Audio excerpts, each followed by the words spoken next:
fellow collectors. Today we're going to be talking about DC Direct Batman from Arkham City. Now, this is a release that was before the Todd McFarlane line, and I'll go ahead and bring in the backing for the clown behind him and raise up the camera.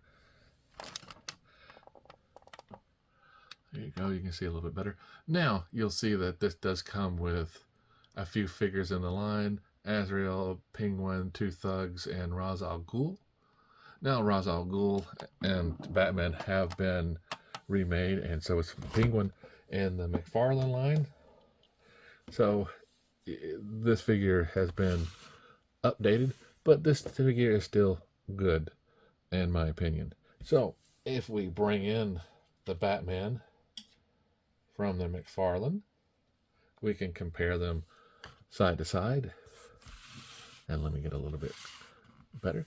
And you can see, yes, they are the same gray and black outfit. If I turn them to the side, we see that they are comparable. This one is a little bit thinner than this one. The McFarlane stuff is goes along with the rest of the line, so it's a little bit thicker, a little bit more articulate. But this guy is still good considering his age. I mean, if you have the line, are you going to collect the line? It's worth it.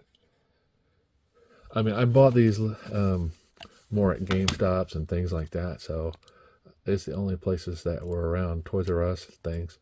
But as we take a look at the figure itself, we do see the Batman growl there, the scowl, the Batman chest symbol, his Batman outfit, same kind of gauntlets on the other version, same kind of shoes, belts, boots.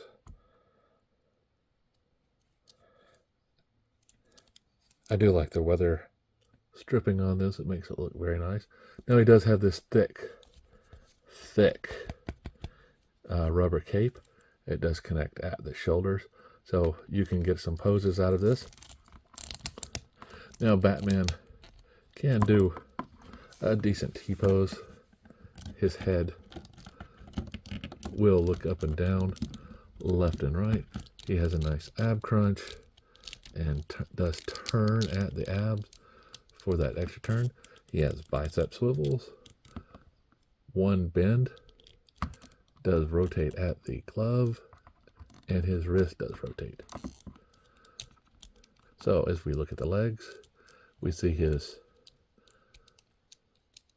legs do not have a swivel, but his knee is a double joint, and he does rotate at the top of the boot, and his ankle does allow forward and backward movement. So if we get this guy back on the stand, I do believe he is, yep. You gotta find the right hole size. There we go. All right. We'll go ahead and get a weight measurement for this guy and see that he does come in at 5.6 ounces. For a measurement of the waist, height check, we see that he does come in just under 7 inches tall. If I bring in some comparisons here, we see that Deadpool and Duke are just a little bit shorter. There we go. And just a little bit shorter. Now if I bring in another Batman DC multiverse, you'll see that this version does tower over. Then let's get level. So you'll see he is just a little bit taller than him. There we go. How to adjust the camera so you get a better look, so it doesn't look like they're all the same height. So yeah, so if I take Batman out, you can see that Duke and Deadpool are just a little bit shorter. So you can get a finger here and fingers width shorter.